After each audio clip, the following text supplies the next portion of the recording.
They're both very dangerous. They'd both be game changers. But look, here's what the fundamental problem I have with John's policy about terror and stability. John continues to tell us that the central war on the front on terror is in Iraq.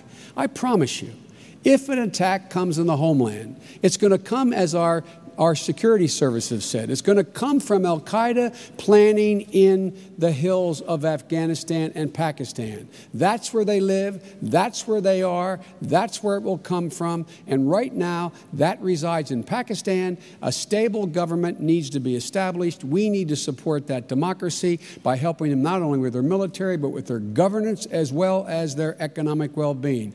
There have been 7,000 madrasas built along that border. We should be helping them build schools to compete for those hearts and minds of the people in the region so that we are actually able to take on terrorism. And by the way, that's where bin Laden lives, and we will go at him if we have actionable intelligence. Governor, nuclear Pakistan, unstable Pakistan, nuclear Iran, which is the greater threat? Both are extremely dangerous, of course. And as for who termed that central war on terror being in Iraq, it was General Petraeus and al-Qaeda, both leaders there, and it's probably the only thing that they're ever going to agree on, but that it was a central war on terror is in Iraq. You don't have to believe me or John McCain on that. I would believe Petraeus and that leader of al-Qaeda.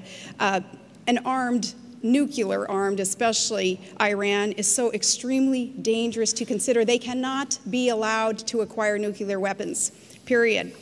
Israel is in jeopardy, of course, when we're dealing with Ahmadinejad as a leader of Iran.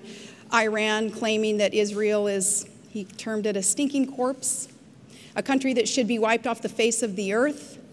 Now, a leader like Ahmadinejad, who is not sane or stable when he says things like that, is not one whom we can allow to acquire nuclear energy, nuclear weapons. Ahmadinejad, Kim Jong-il, the Castro brothers, others who are dangerous dictators are ones that Barack Obama has said he would be willing to meet with without preconditions being met first. An issue like that taken up by a presidential candidate goes beyond naivete and goes beyond poor judgment. A statement that he made like that is downright dangerous because leaders like Ahmadinejad, who would seek to acquire nuclear weapons and wipe off the face of the earth, an ally like we have in Israel, should not be met with without preconditions and diplomatic efforts being undertaken first.